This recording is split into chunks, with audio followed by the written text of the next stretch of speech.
కేసీఆర్ గారు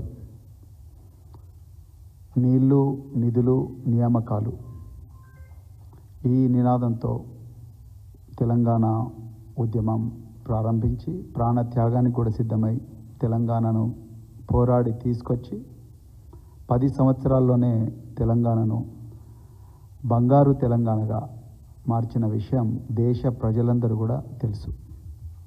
అయితే కేవలం అధికారమే పరమావధిగా దోపిడే లక్ష్యంగా ఒక స్వార్థ చింతనతోని కాంగ్రెసు బీజేపీల కూటమి బీఆర్ఎస్ పార్టీని గద్దె దించడం కోసం పన్నిన కుట్రలు అన్నీ ఇన్ని కాదు. అవన్నీ కూడా ఒక్కొక్కటే ఈరోజు బయటకు వస్తున్నాయి. తెలంగాణ ప్రజలందరూ కూడా ఇప్పుడే ఈ ఘోరమైన మోసాన్ని ఒక్కొక్కటే తెలుసుకుంటా ఉన్నారు. ఉదాహరణకు రేవంత్ రెడ్డి గారు నిన్న కూడా ఒక మాట అన్నారు.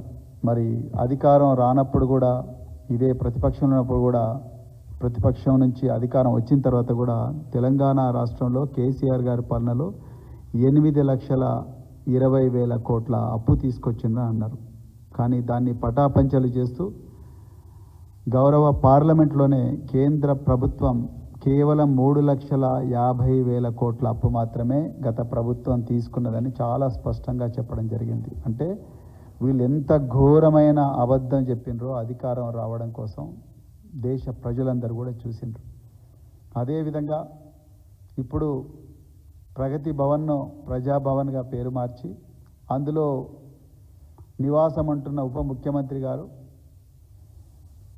ఆ ప్రగతి భవన్లో ముఖ్యమంత్రి గారి నివాసంలో బంగారు ట్యాప్లు ఉన్నాయి, బంగారు బాత్రూమ్లు ఉన్నాయి, బంగారు టాయిలెట్లు ఉన్నాయని చెప్పి ప్రచారం చేసిన ఉప ముఖ్యమంత్రి గారు ఈరోజు మరి మీరుంటున్న ఇంట్లో ఆ భవనంలో బంగారు టాయిలెట్లు ఉన్నాయంటే మరి కేవలం నవ్వుతున్నారాయన. అంటే అధికారం రావడం కోసం ఇన్ని ఘోరమైన అబద్ధాలు చెప్పిన కాంగ్రెస్ పార్టీ, దానికి సపోర్ట్ చేసిన బీజేపీ పార్టీల సంగతి ఈరోజు బండారం బట్టాబెట్టాలని చూస్తున్నాం. అదేవిధంగా మరి ముఖ్యంగా నేను కాళేశ్వరం ప్రాజెక్ట్ అంటే ఈ బ్యాక్గ్రౌండ్లో నేను కాళేశ్వరం ప్రాజెక్టు గురించి మాట్లాడాలనుకున్నాను. మీ అందరికీ కూడా తెలుసు, ఈ ప్రపంచంలోనే అత్యంత పెద్దదైన అత్యంత ప్రతిష్టాత్మకమైన ఎత్తిపోతల పథకం Kaleshwaram lift irrigation scheme.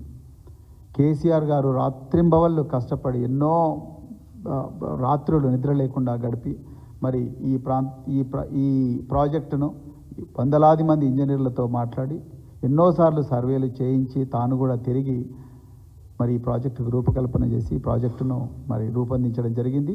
Record సమయంలోనే ఈ ప్రాజెక్టును మరి కట్టడం జరిగింది. అయితే ఈరోజు ఆ ప్రాజెక్టును కాంగ్రెసు నిరుపయోగంగా పెట్టింది. అయితే నేను ఆ విషయాల జోలికి నేను పోను, కానీ ఒక విషయం చాలా స్పష్టంగా తెలంగాణ ప్రజలందరి దృష్టికి తీసుకురావాలనుకున్నాను. అక్టోబర్